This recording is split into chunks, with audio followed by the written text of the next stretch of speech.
Very good morning, children. This is our second part for our chapter 3, that is theory of demand. और इसमें जैसे आप heading में देख पा रहे हैं, it is written that determinants of demand. ये हमने पिछले वीडियो में भी इससे पहले भी बात करी थी. What all are the determinants of demand. अभी हम इसको डिटेल में समझेंगे. डिटर्मिनेंट्स का मतलब है जो फैक्टर्स हैं. फैक्टर्स का मतलब हमने पढ़ा था functional relationship between the demand and the determinants of the demand. तो उसका मीनिंग ये है सिंपली कि डिमांड चेंज होती है in response to these factors, जिसमें पहला वाला है own price of the commodity. जो प्राइस ऑफ द कमोडिटी इसको ओन प्राइस का लेना पीएक्स से डिनोट किया जाता है.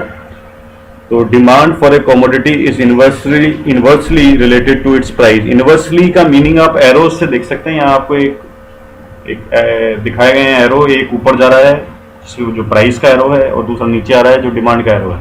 तो ये तो लॉ ऑफ डिमांड आपको मैंने पहले भी वीडियो में सिखा दिया था, तो अभी दोबारा से आ गया. अभी हमने इनवर्स रिलेशनशिप भी सीख ली. इनवर्स का मतलब होता है एक अगर इंक्रीज होता है तो दूसरा डिक्रीज होता है, या एक डिक्रीज होता है तो दूसरा, यानी ऑपोजिट डायरेक्शन में जब वेरिएबल्स बिहेव करें, मूव करें. ऑपोजिट डायरेक्शन का मतलब होता है एक इंक्रीज तो दूसरा डिक्रीज. तो अभी दो वेरिएबल्स तो आप सीख चुके हैं, प्राइस और क्वांटिटी डिमांडेड. आप इसका कर्व भी देख रहे हैं कॉर्नर के अंदर. तो आपको क्या दिख रहा है? एक डिमांड कर्व आप पहले भी सीख चुके हैं. अभी तो डिमांड कर्व बनाना आ गया है.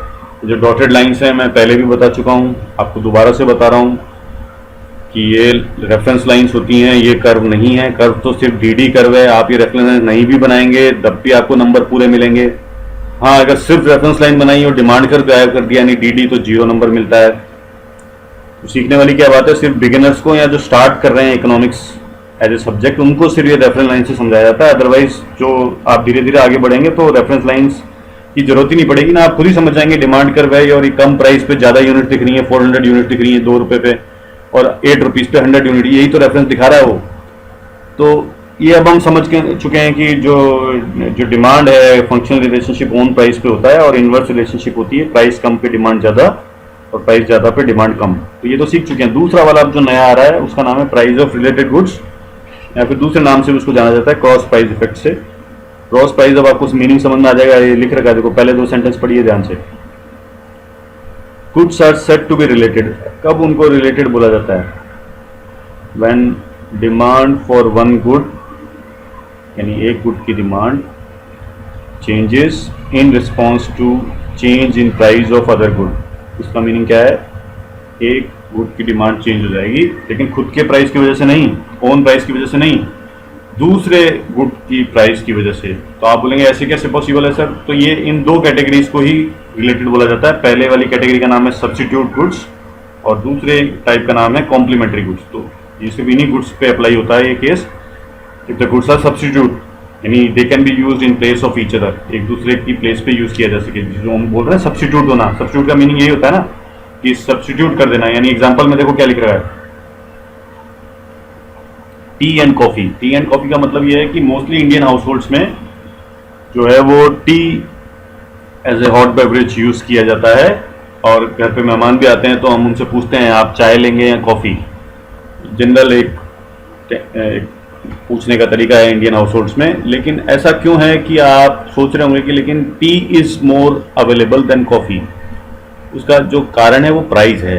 Comparatively tea is much, we can say the price is comparatively much lower than coffee. Cheap शब्द बोल सकते हैं, हम लो कॉस्ट भी बोल सकते हैं. कम खर्चा है, एक्सपेंडिचर है टी का. चलो ये बात यहाँ सीखने की जरूरत नहीं. यहाँ तो क्या सीखने की जरूरत है, मैं आपसे ये कह रहा हूँ सब्स्टिट्यूट कर दिया जाए. क्या टी को कॉफी से सब्स्टिट्यूट किया जा सकता है? कब? टी की प्राइस में चेंज नहीं होगा. कॉफी की अगर मैं बोलूं कि प्राइस डिक्रीज कर दी गई है, अब बताइए जवाब में इंडियन हाउस होल्ड में क्या आने लग जाएगा? टी से भी कम प्राइस पे अगर कॉफी अवेलेबल होगी तो कॉफी जगह ले लेगी. That's what I want to make you understand. Substitute can be used in place of each other. तो आप थोड़ा एग्जाम्पल और सोचना, क्या इसके अलावा भी कोई केस है क्या जो हम यूज कर सकते हैं इस केस में? एग्जाम्पल, एज एन एग्जाम्पल तो आप मुझे भेज सकते हैं स्टडी बेस में मैसेज. आपका प्लस का साइन होता है जब आप सेंड कर रहे होते हैं, तो आप उससे तो कोई अटैच कर सकते हैं फाइल आप मुझे जैसे अपनी कॉपी की जब आप फोटो लेते हैं, अदरवाइज आप उस पर टाइप भी कर सकते हैं। तो आपको ये बात समझ में आ गई कि सब्स्टिट्यूट का एग्जांपल हमने सीख लिया, और ये इसमें हमने सीखा कि एक का प्राइस का इफेक्ट दूसरे की डिमांड पर आएगा। तो क्या सीखा आपने कि अगर हम ऐसा बोलें कि कॉफ़ी का प्राइस कम हो गया, पीने का जो प्रोड्यूसर था उन्होंने ना तो प्राइस कम किया ना तो ज़्यादा किया, वो सेम था, फिर भी उनकी डिमांड पे फ़र्क आएगा या नहीं आएगा? Are you getting my point? आपको समझ में आ रहा है या नहीं आ रहा? मैं आपसे क्या समझाना चाह रहा हूँ कि टी के प्रोड्यूसर ने प्राइस चेंज नहीं करा, फिर भी उसकी डिमांड कम हो गई या ज़्यादा हो गई। किसकी वजह से? उसके सब्स्टिट्यूट की वजह से।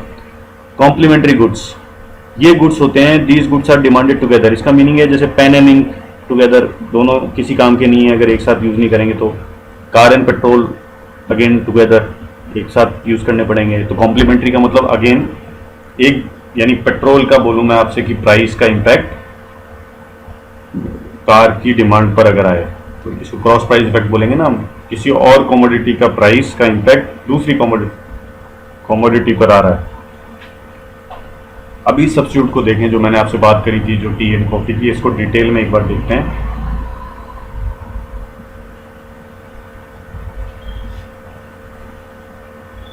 ये केस हमने पहला लिया है increase in price of substitute good का। इसमें ऐसा समझाया जा रहा है कि अगर ऐसा केस लें, एज्यूम करें कि सब्स्टिट्यूट जो है उसका प्राइस बढ़ रहा है, तो आप कर्व में भी देख रहे हैं फॉरवर्ड शिफ्ट दिख रहा है। तो एक बात तो ध्यान रखना कि जो शिफ्ट के केस होते हैं उसमें दो कर्व बनते हैं, या तो आगे की तरफ जाते हैं या तो पीछे की तरफ जाते हैं। और मूवमेंट का केस सिर्फ ओन कमोडिटी का केस है, उसमें मूवमेंट दिखाई जाती है एक ही कर्व पे, आगे पीछे जाए यानी ऊपर और नीचे की तरफ मूवमेंट दिखाई जाती है एक ही कर्व पे। वो ओन प्राइस का एक ही केस है। अदरवाइज इस चैप्टर में अभी सब शिफ्ट चलेंगे।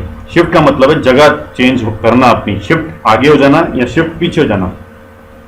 लेकिन आपको एज एन इकोनॉमिक स्टूडेंट क्या याद रखना है कि आपको ये याद रखना है कब होता है शिफ्ट। शिफ्ट ओन प्राइस के अलावा जितने भी फैक्टर्स हैं, अदर फैक्टर्स बोला था हमने इसको, उन फैक्टर्स की वजह से शिफ्ट होता है। ओन प्राइस की वजह से कभी नहीं होता। इसमें दिख रहा होगा आप, देखो इसको कर्व को ध्यान से देखो, 60 रुपीज़ पर फिक्स कर रखा है। रेफरेंस लाइन एक बना रखी है ब्लैक कलर की, जो कि कर्व नहीं है। मैं आपको बार बार समझा रहा हूँ, ये रेफरेंस लाइन किसी काम की नहीं है। जिनको कर्व बनाने आते हैं, ये सिर्फ स्टूडेंट्स को रेफरेंस लाइन से समझाया जाता है। अदरवाइज जो कर्व तो आपको ब्लू और ऑरेंज में दिख रहे हैं, तो शिफ्ट तो जो कर्व का दिखाना है वो इससे दिखाना है, ना कि इन रेफरेंस लाइन से दिखाना है। रेफरेंस लाइन से समझने के लिए है। मैं शायद तीसरी या चौथी बार फिर से रिपीट कर रहा हूं कि रेफरेंस लाइन सिर्फ बनाओगे तो कुछ नहीं मिलता है, 0 नंबर मिलता है अगर कर्व गायब कर दिए तो पहले कर्व का नाम D1 रख सकते हो, दूसरे कर्व का नाम आप D2 रख सकते हो, या DD या D, या आपके रेफरेंस का है, आप किस तरह से डिनोट करते हैं। प्रॉपर्ली लेबल करना जरूरी होता है डायग्राम को। तो यहाँ हम सीख रहे हैं कि कब फॉरवर्ड शिफ्ट होगा। तो हमने देखा कि यहाँ राइटवर्ड शिफ्ट होगा, यहाँ पे अपवर्ड लिख रखा। तो एक इंग्लिश है तो देखो कैसी भी टर्म यूज कर सकते हैं। ज़्यादातर हम अभी जो इस चैप्टर में यूज करते हैं, जो ज़्यादातर अवेलेबल होती हैं टर्म्स, बुक्स में भी मिलेंगी आपको, या तो राइटवर्ड बोलता है राइट की तरफ, या तो फॉरवर्ड बोलता है आगे की तरफ, ऐसे शिफ्ट को, जिसको यहाँ पर अपवर्ड लिख रखा है। तो आप अपवर्ड ना यूज करके आप क्या यूज करेंगे, राइटवर्ड, या जो मैंने लिख भी रखा है देखो सेकंड में। पहला सेंटेंस पढ़ेंगे, when the price of one good increases, अगर किसी एक गुड का प्राइस बढ़ता है, then the demand for the other good increases, और अगर दूसरे गुड की डिमांड बढ़ जाए तो वो केस जो है increase in price of substitute good का केस समझ में आ रहा है हमारे को। अभी हमने क्या देखा है यहाँ पे, आप देखिए कर्व के साइड में मैंने एक्सप्लेनेशन एक लिख रखा है, demand curve of tea shift to the right. तो ये टी का डिमांड कर्व बनाया गया है, एक्स एक्सिस पर क्वांटिटी है, वाई पर प्राइस है। ये तो हमारा स्टैंडर्ड एक तरीका है डिमांड कर्व को बनाने का, इसमें कुछ नया नहीं सीखा है। तो पिछले वीडियो में सीख गए थे हम। फॉरवर्ड शिफ्ट हम नया सीख रहे हैं। फॉरवर्ड शिफ्ट में हमने ये बोला कि प्राइस कांस्टेंट है, जैसे यहाँ 60 रुपीज़ दिखाई गई है, जो लास्ट 2 लाइन्स में भी लिख रखी है, price of tea is constant, that is ₹60। Last 2 sentence पढ़ो देखो, but still its demand increases, फिर भी उसकी बिना, अब ये सोच के देखो प्राइस नहीं बढ़ रहा है, हम तो प्राइस सेंसिटिव हैं, तो प्राइस ही चेंज नहीं हुआ, इसकी डिमांड कैसे बढ़ गई? ये पड़ी उन कंज्यूमर्स की वजह से है जो पहले कॉफी ले रहे थे, कॉफी और महंगी हो गई, पहले ही महंगी है, मैंने आपसे अभी डिस्कस किया था, पहले ही बहुत कॉस्टली है और ज्यादा महंगी हो गई, तो अब उसके कंज्यूमर टी कंज्यूम करने लग गए हैं, इस वजह से डिमांड बढ़ गई। जो 80 यूनिट्स थी जो सेल होती थी, क्वांटिटी की डिमांड की जाती थी, अभी 200 यूनिट्स की जा रही है। कर्व में देखो ध्यान से, दोबारा से पढ़ो last 2 sentence, price of tea is constant that is ₹60, जो कर्व में भी दिख रहा है, but still its demand increases, फिर भी उसकी डिमांड बढ़ रही है from 80 units to 200 units, because क्या लिखा है, price of its substitute that is coffee increases. तो क्या सीखा, जब सब्स्टिट्यूट का प्राइस बढ़ता है तो दूसरे गुड की डिमांड बढ़ती है, तो इसको बोलेंगे हम डायरेक्ट रिलेशनशिप है, दोनों ही एक डायरेक्शन में जा रहे हैं, फॉरवर्ड शिफ्ट बोलते हैं इसको। एक का प्राइस बढ़ा यानी सब्स्टिट्यूट का प्राइस बढ़ा, तो जिसका हम कमोडिटी के बारे में बात कर रहे हैं उसका डिमांड का फॉरवर्ड शिफ्ट हो जाएगा। लेकिन अगर कॉफ़ी की प्राइस कम हो जाए तो देखो बैकवर्ड शिफ्ट दिख रहा है, ग्रीन लाइंस में दिखाया जा रहा है, डिमांड कर्व है, ब्लू में रेफरेंस लाइन है, वो सिर्फ सीखने के लिए पर्पज से बनाई गई हैं, डायग्राम में उनका कोई इंपॉर्टेंस नहीं है। आपसे एक्सपेक्टेशन जो है वो ग्रीन लाइंस की है। बैकवर्ड शिफ्ट आपको एक एरो बनाना है बैकवर्ड करते हुए, तो पुराना एक जो आप बनाएंगे इसमें किसी कैसे भी डिनोट K1 K2 लेकर गए, D1 D2 लेकर, आप तो स्टैंडर्ड प्रैक्टिस कर सकते हो, एक का नाम DD रख दो, नए वाले का नाम D1 D1 रख देना। आप कुछ जैसे आप कंफर्टेबल हैं आप डिनोट कर सकते हैं, बट नाम तो होंगे दोनों कर्व्स पे, प्रॉपर्ली लेबल होगा, क्वांटिटी देखो दिख रही है, प्राइस दिख रहा है, ओरिजिन दिख रहा है 0, तो ये प्रॉपर्ली आपको बनाना है। और एक स्टैंड, और मैंने बता दिया पेंसिल से ही बनेंगे। And still I am monitoring some of the students are not reverting back, वो अपनी कॉपी में जो भी काम कर रहे हैं या तो शायद बनाई नहीं है, तो अभी आपके पास कभी भी मैसेज आ जाएगा कि कॉपी की आप PDF बना के भेजिए, तो फिर क्या करेंगे आप, एक साथ काम कब करेंगे, फिर पॉसिबल नहीं है। और मार्क्स और अवार्ड हो रहे हैं अब तो, इंटरनल मार्किंग शुरू हो चुकी है। आपको इकोनॉमिक्स में भी आपको मैं मैसेज करने वाला हूँ कि डिमांड का चैप्टर कंप्लीट होते ही आप मुझे अपनी कॉपी की PDF बना के उसको सबमिट करेंगे। क्या मोड होगा आपको क्लियरली बता दिया जाएगा, लेकिन still it is in process. दूसरे सब्जेक्ट्स में भी आपको इन्फॉर्म करना शुरू कर दिया गया है, तो थोड़ा सा अलर्ट रहना है। तो उसके लिए मैं आपको इंस्ट्रक्शन अलग से दूंगा, अभी तो आप चैप्टर में ध्यान रखो, लिखना है साथ साथ, कहने की बात यह है। तो आपने यहाँ क्या देखा, जब हेडिंग क्या लिख रही है, सब्स्टिट्यूट गुड्स, उसके नीचे क्या लिख रहा है, decrease in price of substitute good. हमने ये सीखा कि जब सब्स्टिट्यूट गुड का प्राइस कम होता है तो क्या होता है कमोडिटी पर। तो हम यहाँ बात कर रहे हैं टी एंड कॉफी की। इस केस में हमने बोला कि टी का तो प्राइस चेंज नहीं हुआ है, उसका तो अभी भी 60 रुपीज़ है, जो पहले भी 60 रुपीज़ था। तो आप इसको लिख सकते हैं यहाँ पर, इस वाली स्लाइड से 60 रुपीज़ ले रखा था, तो यहाँ भी आप 60 लिख सकते हैं। जो एक ब्लू लाइन आ रही है P1 से जा रही है K1 तक, तो वो 60 रुपीज़ को डिनोट कर रही है, जैसे यहाँ पे भी डिनोट कर रही थी। P से एक लाइन जा रही थी, T जहाँ लिख रखा है वहाँ तक टच कर रही है, उसको 60 रुपीज़ भी लिख रखा है साथ में। तो सेम आप बना सकते हैं, आपको अलग अलग डिनोट करने की जरूरत नहीं है। आप एक स्टैंडर्ड प्रैक्टिस पकड़ लें और उस स्टैंडर्ड आप डिनोट करना शुरू करेंगे तो आपको आसानी से कर्व बनाने आ जाएंगे। बैकवर्ड शिफ्ट का केस में क्या बोला गया है, जब सब्स्टिट्यूट की का प्राइस कम हो जाए, तो मैं आपसे अभी तो मैंने बात करी थी, अगर कॉफ़ी का प्राइस कम कर दिया जाए, देखो लिख रखा है demand curve for the tea shift to the left, कम हो जाएगा, and the price of the substitute commodity that is coffee decreases। तो ये हमने अभी बात करी थी, अगर कॉफ़ी का प्राइस इतना कम हो जाए कि टी से भी आपको सस्ता मिलने लग जाए, तो इंडियन हाउस होल्ड्स क्या करेंगे, इंडियन कंज्यूमर्स क्या करेंगे, दे स्टार्ट कंज्यूमिंग कॉफ़ी। हमारे घरों से टी गायब हो जाएगी, कॉफ़ी ले लेगी उसकी जगह। कारण क्या है, they are substitute of each other. तो सीखा क्या, लेकिन अगर सब्स्टिट्यूट अपना प्राइस कम करता है तो जो कमोडिटी है जिसकी हम डायग्राम बना रहे हैं, कर्व बना रहे हैं, उसका डिमांड कर्व बैकवर्ड शिफ्ट हो जाएगा, उसकी यूनिट्स कम। क्यों? क्योंकि उसके कंज्यूमर्स जो टीके हैं वो किधर चले जाएंगे, कॉफ़ी लेने लग जाएंगे ना, तो यूनिट्स कम हो जाएगी, क्वांटिटी कम हो जाएगी ना। जो T1 से T2 दिख रही है आपको, तो हमने यहाँ बात करी थी कितने यूनिट्स की, 80 और 200 की बात करो तो क्या समझ में आएगा। पहले तो 80 से 200 थी, इस केस में 200 से 80 यूनिट हो जाएगी। बैकवर्ड शिफ्ट बोल रहे हैं इसको, लेफ्टवर्ड शिफ्ट बोल रहे हैं। देखो लिख रखा है सेकंड पॉइंट में, देखो demand curve the commodity shift to the left, या इसको बोलेंगे बैकवर्ड। एक ही बात है, कैसे भी आप खुद को समझा सकते हैं। ये सीख लिया अभी हमने।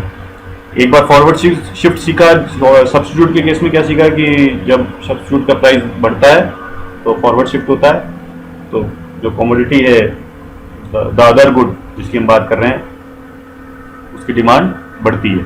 इसमें भी अदर गुड की डिमांड घटती है। In the case if the price of the one good decreases, लिख रखा है decrease in price of substitute good। अब आ रहा है कॉम्प्लीमेंट्री गुड्स। कॉम्प्लीमेंट्री में हमने क्या सीखा था, जिनकी डिमांड एक साथ होती है, दे आर यूज्ड टुगेदर।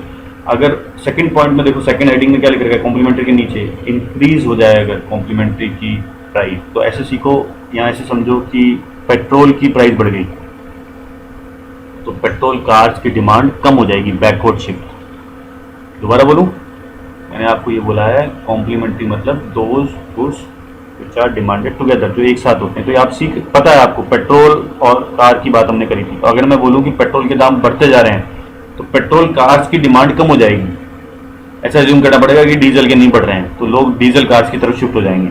लेकिन हम तो यहाँ ना तो डीजल कार की बात नहीं कर रहे हैं, हम पेट्रोल कार का डायग्राम बना रहे हैं, कर्व बना रहे हैं। तो आप क्या बोलोगे, अगर पेट्रोल, या पेट्रोल भी कहीं नहीं लिखा हुआ, ध्यान से देखो इस बार, ये कार्स का डिमांड कर्व है, सिर्फ पेट्रोल को तो रेफरेंस के लिए लिया जाता है। तो ऐसे नहीं, कई बार स्टूडेंट गलती करते हैं, एक एक्सिस पे पेट्रोल लिख देते हैं, एक एक्सिस पे कार लिख देते हैं। एक्सिस की बात कर रहा हूँ मैं, एक्स और वाई, वो गलत है बिल्कुल। आपको एरर्स बताए जा रहे हैं, आपको ध्यान से सुनने हैं। प्रॉब्लम है तो, डाउट है तो पूछ सकते हैं हम, मैसेज करके भी पूछ सकते हैं हम, तो वो तो आसान काम है। लेकिन आपको मैं पहले ही एरर समझा रहा हूँ, जो स्टूडेंट्स करते हैं normally, they do like that. वो जैसे कार और पेट्रोल आता है तो एक एक्सिस पे पेट्रोल, यहाँ पेट्रोल का कहीं जिक्र नहीं है, कहीं मेंशन नहीं है। पेट्रोल तो सिर्फ समझाने के लिए काम में, उसके एक्सप्लेनेशन में लिख रखा है साइड में कर्व के।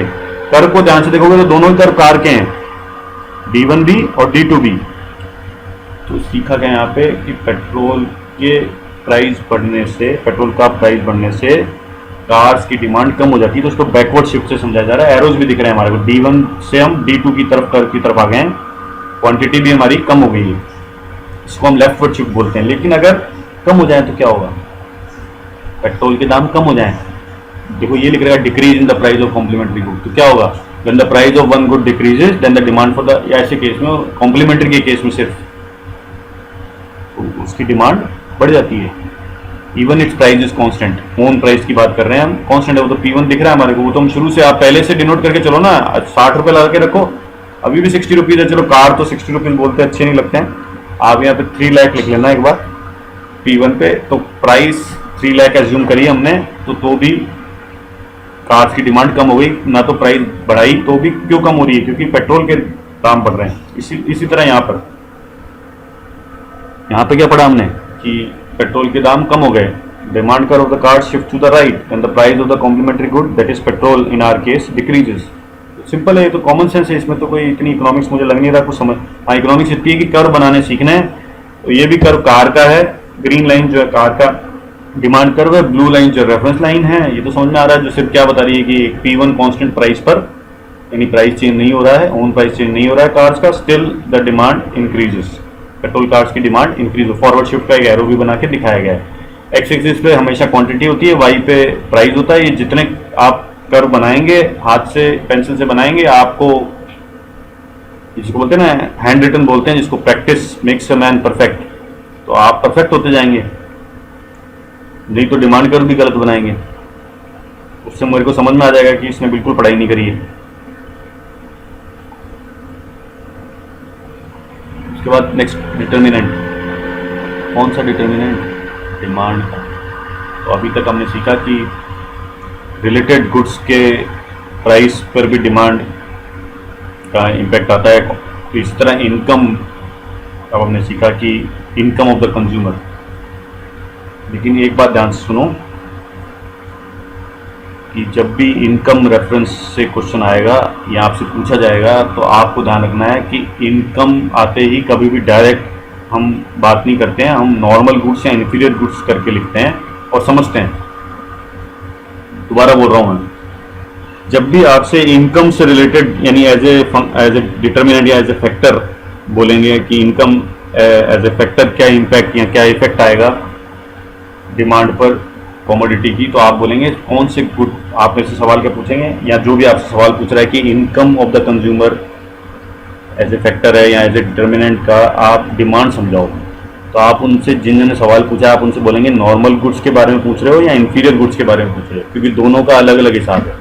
इनकम डायरेक्ट कभी आंसर नहीं दिया जाता है या समझाया नहीं जाता है। तो यहाँ भी देखो दिख रहा है, नॉर्मल गुड्स क्या होते हैं, नॉर्मल गुड्स ऐसे होते हैं, ऐसे गुड्स, ये डेफिनेशन ही है, ऐसे गुड्स जिनकी डिमांड बढ़ती है, इंक्रीज होती है इनकम के बढ़ने से, यानी कंज्यूमर की इनकम इंक्रीज होगी तो नॉर्मल गुड्स की भी डिमांड इंक्रीज होगी।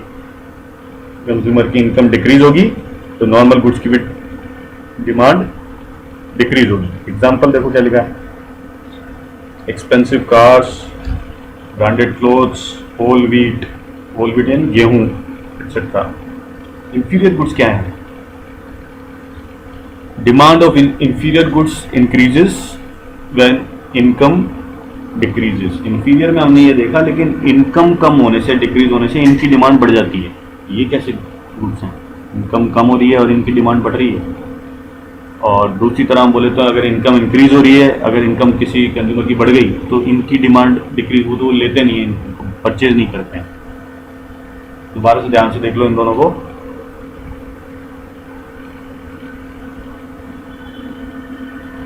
तो अभी हमारे को क्या समझ में आ गया है, इसके एग्जांपल क्या हैं इंफीरियर गुड्स के? Low quality food like coarse cereals जो कि सॉफ्ट नहीं है जैसे बाजरा, कोर्स क्लोथ्स जो कि रफ हैं, लैक फाइननेस, ऐसा कपड़ा जो कि फाइन होता है ना, एक स्मूथनेस होती है, वो नहीं है, रफ कपड़ा है।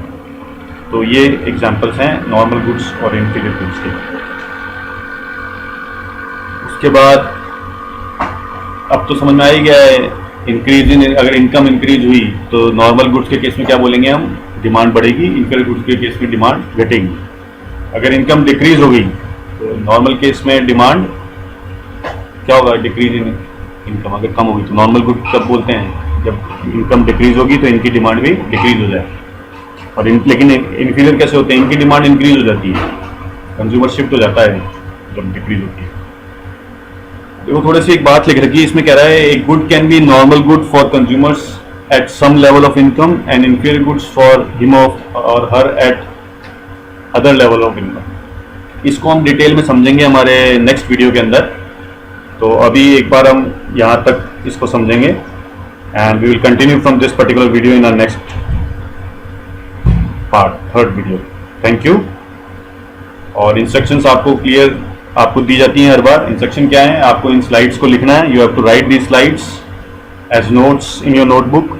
सेकंड इंस्ट्रक्शन क्या होती है, अभी एक्सरसाइज इसमें नहीं है वो, क्योंकि जैसे ये कंप्लीट होगा पार्ट तभी आपके पास एक्सरसाइज आएगी। तो अभी तो आपके पास एक ही इंस्ट्रक्शन है कि आपको ये लिखना है। थर्ड पार्ट में एक्सरसाइज भी आ जाएगी तो हम उसमें एक्सरसाइज के क्वेश्चंस भी लिखेंगे। Thank you.